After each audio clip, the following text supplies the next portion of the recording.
Hoy, España amanece con 4 frentes abiertos que van a marcar la semana. Arranca la campaña electoral en Castilla y León con Sánchez, Feijóo y Abascal pisando ya el acelerador en una pugna que se leerá en clave nacional. El PSOE sigue deshilachándose por dentro después de que sus propios varones le disparen a Sánchez por la espalda. Yolanda Díaz hace mutis por el foro y abandona a la izquierda sin candidata para las generales del 27. Y en el tablero internacional, Trump sigue agitando el mundo tras la intervención en Venezuela y el choque con su propio Tribunal Supremo por los aranceles. Esto es lo que está pasando ahora mismo.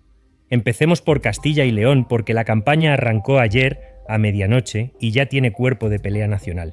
El 15 de marzo, más de 2 millones de castellanos y leoneses van a las urnas y lo que decidan ese día no va a quedarse dentro de las fronteras de la meseta.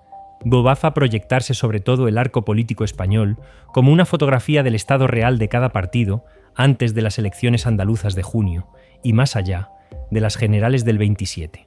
Feijóo abrió la campaña ayer mismo en Ciudad Rodrigo, Salamanca, ante militantes del PP y fue directamente a por Sánchez. Le exigió que desclasifique no los papeles del 23F, sino los contratos de transporte con mordidas, el caso del Cigate y entre los viajes del Falcon a República Dominicana y los viajes de Zapatero a Venezuela. Un rosario de escándalos acumulados que el PP usa como metralla electoral cada vez que el gobierno intenta instalar otro debate en la agenda. Feijóo dijo textualmente que España pasará página a este gobierno porque otra política es posible, porque ya existía antes de Sánchez. El mensaje es claro, el PP se postula como alternativa de gobierno, no solo como oposición. No, pero Castilla y León es terreno minado para Feijóo, también hacia el otro lado. Santiago Abascal lleva semanas pateando la comunidad palmo a palmo, como prometió, y ayer en Tordesillas dejó 2 mensajes que van a marcar toda la campaña. Primero, que ha dado instrucciones a sus equipos de avanzar de manera clara en las negociaciones con el PP en Extremadura y Aragón, pero exigiendo garantías de cumplimiento porque, en sus propias palabras, no puede ocurrirles lo de la pasada legislatura, y en la que el PP les engañó igual que a sus votantes. Segundo, que el Toro de la Vega puede volver. Una propuesta polémica que mezcla identidad cultural, tradición y provocación política en un solo movimiento. Abascal sabe perfectamente lo que hace, mientras Feijóo intenta moderar el tono de cara a un posible pacto postelectoral.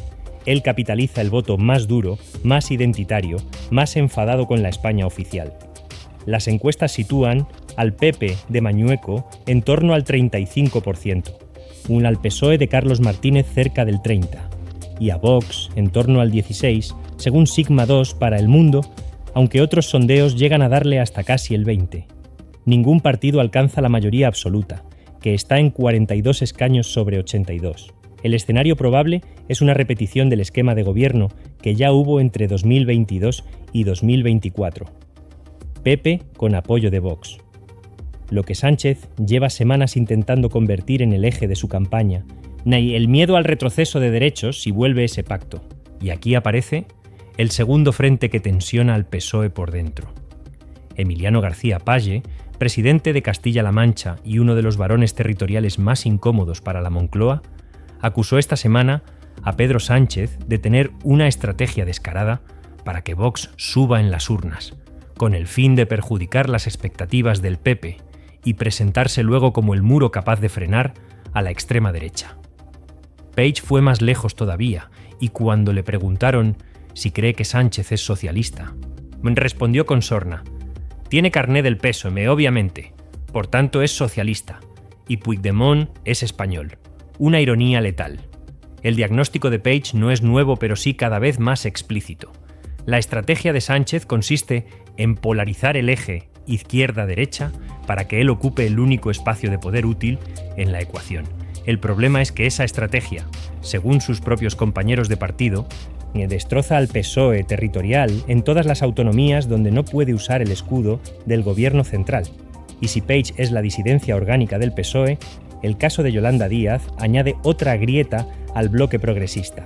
La vicepresidenta segunda anunció el pasado miércoles 25 de febrero que no será candidata en las próximas elecciones generales de 2027. Lo hizo a través de una carta en Bluesky. 4 folios, de muchos logros enumerados.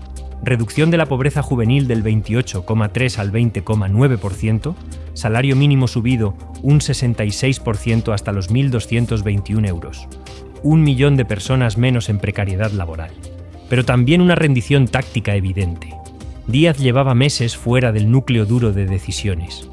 La nueva coalición de Sumar, Izquierda Unida, Más Madrid y los Comunes que se lanzó el 21 de febrero se hizo sin ella, ni con ella de vacaciones en Galicia. La señal fue obvia. Es el tiempo de las formaciones políticas, no de los liderazgos personales. El espacio a la izquierda del PSOE entra así en una etapa de redefinición sin referente claro. Gabriel Rufián propone un frente amplio que incluya a la izquierda independentista. Mónica García apunta a Pablo Bustinduy como posible cara visible. Podemos, con Ione Belarra al frente, rechaza sumarse a cualquier coalición y acusa al gobierno de inacción frente a la extrema derecha. Y el PSOE, en teoría, el beneficiario de toda esta fragmentación, observa sin poder intervenir en una disputa interna que le puede robar votos por la izquierda mientras Vox se los roba por la derecha al PP. El escenario parlamentario para el 27 se vuelve cada vez más laberíntico. Todo esto ocurre mientras en el Congreso el gobierno encadena derrotas.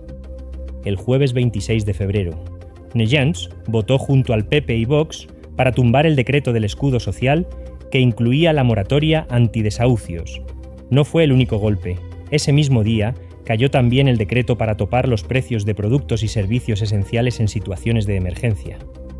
El ministro Bustinduy defendió desde la tribuna que la norma pretendía que ninguna empresa pudiera hacer caja a costa de la vulnerabilidad de la ciudadanía. No sirvió de nada. Pues CCC o calificó el resultado de pésima noticia que va a afectar a miles de personas. 2 golpes parlamentarios en el mismo día. 2 derrotas para un gobierno que sigue gobernando en minoría y que cada vez tiene menos margen para presentar legislación que sobreviva al Congreso. Pero en el capítulo de la desclasificación del 23FF, el gobierno sí encontró esta semana un terreno más favorable. El Consejo de Ministros del martes aprobó poner a disposición pública 153 unidades documentales sobre el intento de golpe de Estado de febrero de 1981, documentos que llevaban 45 años clasificados como secretos. La portavoz Elma Saiz recordó las palabras del presidente: «La memoria no puede estar bajo llave». Feijóo respondió diciendo que Sánchez debería desclasificar primero muchas otras cosas, en referencia a los escándalos de corrupción que rondan al gobierno. Abascal fue más directo. Acusó a Sánchez de usar los documentos del 23F como señuelo para desviar la atención de los debates que realmente preocupan a la sociedad española. Cada actor político usó el mismo hecho para reforzar su propio relato. Así es la política española en este momento. Todo es munición. Todo es trinchera. Mientras España dirime sus batallas internas, el tablero geopolítico internacional no descansa. Esta semana Donald Trump pronunció su discurso sobre el Estado de la Nación ante el Congreso de Estados Unidos. Fue el martes 24 de febrero. Y en ese discurso 2 asuntos conectan directamente con España y con Latinoamérica. El primero, Venezuela. Trump celebró como una victoria colosal la operación militar que en enero de este año capturó a Nicolás Maduro. Lo sacó de Caracas y lo trasladó a Nueva York para enfrentarse a la justicia estadounidense. Describió la operación como una de las más complejas de la historia. Condecoró al piloto del helicóptero que lideró la incursión, anunció el cierre del helicoide y la liberación de presos políticos bajo el nuevo gobierno encabezado por Delcy Rodríguez. La Venezuela post-Maduro se abre como un territorio de influencia directa estadounidense, con reapertura de producción petrolera y una amnistía que reencuadra el tablero regional de una forma que ningún gobierno europeo, incluido el español, había anticipado con tanta claridad. España mantiene relaciones con sectores del exilio venezolano y durante años apostó por la vía dialogada. Esa apuesta quedó desbordada por la acción unilateral de Washington. El segundo asunto con impacto directo sobre España es el capítulo de los aranceles. El viernes 21 de febrero, el Tribunal Supremo de Estados Unidos declaró ilegales, en una votación de 6-3, los amplios aranceles que Trump había impuesto, invocando la Ley de Poderes Económicos de Emergencia Internacional, un varapalo histórico.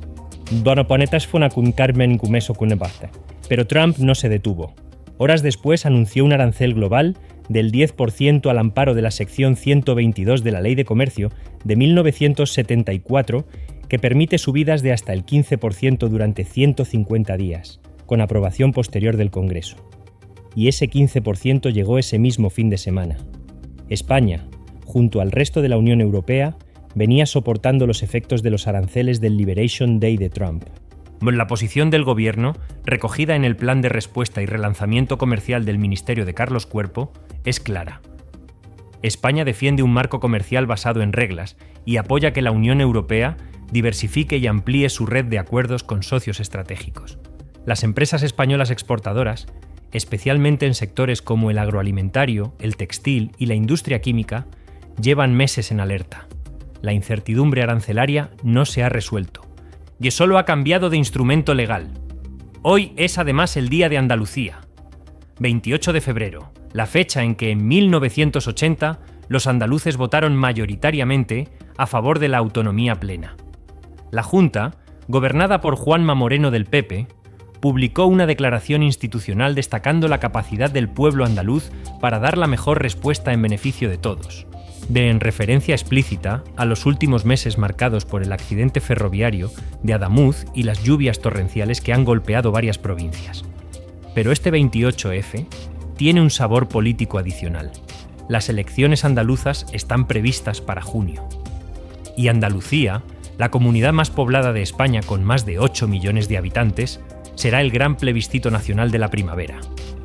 Todo lo que pase el 15 de marzo en Castilla y León va a calibrar ya el termómetro andaluz. ¿Cuántas derrotas parlamentarias más puede encajar Sánchez antes de que Castilla y León incline definitivamente la balanza hacia el PP? ¿Puede la izquierda alternativa encontrar un liderazgo creíble sin Yolanda Díaz en menos de un año? ¿Está España preparada para el impacto de una guerra comercial de Trump reformulada, más agresiva y sin los límites que antes imponía la IEEPA? ¿Y qué significa para la influencia española en Latinoamérica que Washington haya reordenado Venezuela de un golpe militar sin consultar a nadie? Las respuestas a estas preguntas no van a llegar en un día, pero la dirección que toman los primeros movimientos de esta campaña en Castilla y León va a marcar mucho del terreno que viene.